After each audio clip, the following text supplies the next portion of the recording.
In 2008, I was driving in England, coming down a hill in the area of Birmingham, listening to a story about a young man. As I listened, my eyes became filled with tears.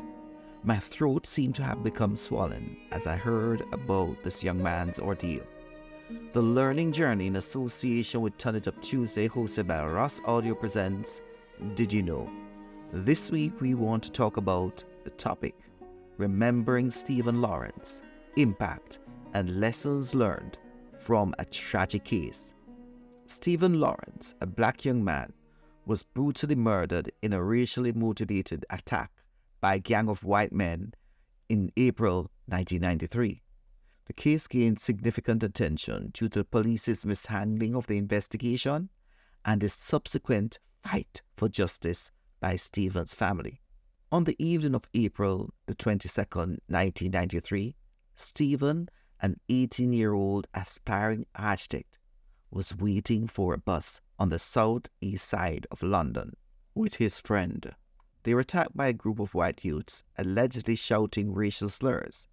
And according to the report I listened to a few years ago, the friend who was with Stephen told Stephen that they should move on.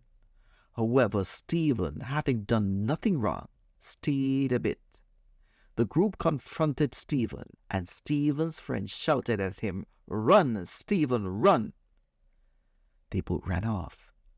But then Stephen's friend realized that Stephen had blood running from his upper body. Stephen was fatally stabbed. He was left to die at the scene. Despite the presence of witnesses, the initial police response was marred by failures, delays, and allegations of institutionalized racism. Stephen's parents were determined to seek justice for their son's murder. They campaigned, and through investigations, they highlighted institutionalized biases with the police. Their efforts ultimately led to a series of significant developments and changes to the British legal system. In 1994, the initial investigation into Stephen's murder collapsed due to lack of evidence, and pressure mounted on the police to reopen it. In 1997, an inquiry led by Sir William Macpherson concluded that the Metropolitan Police Services was institutionally racist and severely criticized their handling of the case.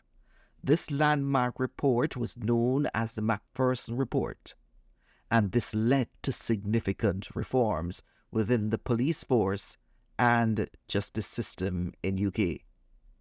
In 2012, nearly 2 decades after the murder, 2 evil racist men were convicted of Stephen Lawrence's death. The breakthrough came with new forensic evidence, which revealed their involvement in the crime. They were sentenced to life imprisonment, but other gang members involved in the attack remained unpunished due to the lack of evidence.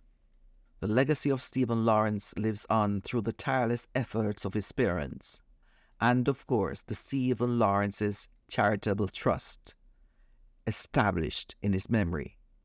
The trust promotes equality, justice, and opportunities for young people from disadvantaged backgrounds, striving to create a society free from discrimination. Stephen's story continues to inspire ongoing efforts to combat racism and to ensure justice for all.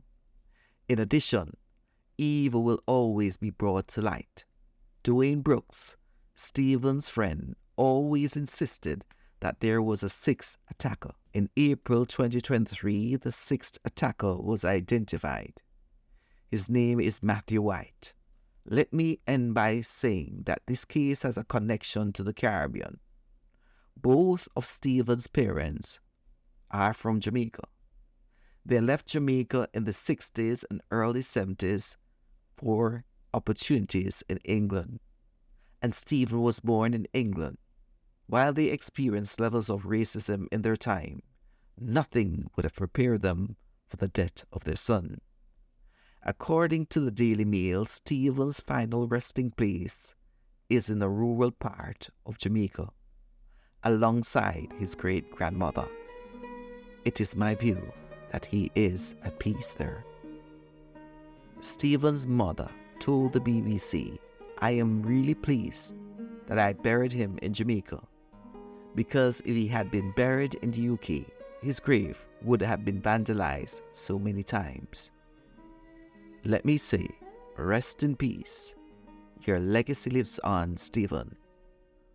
Over to you, Rossi.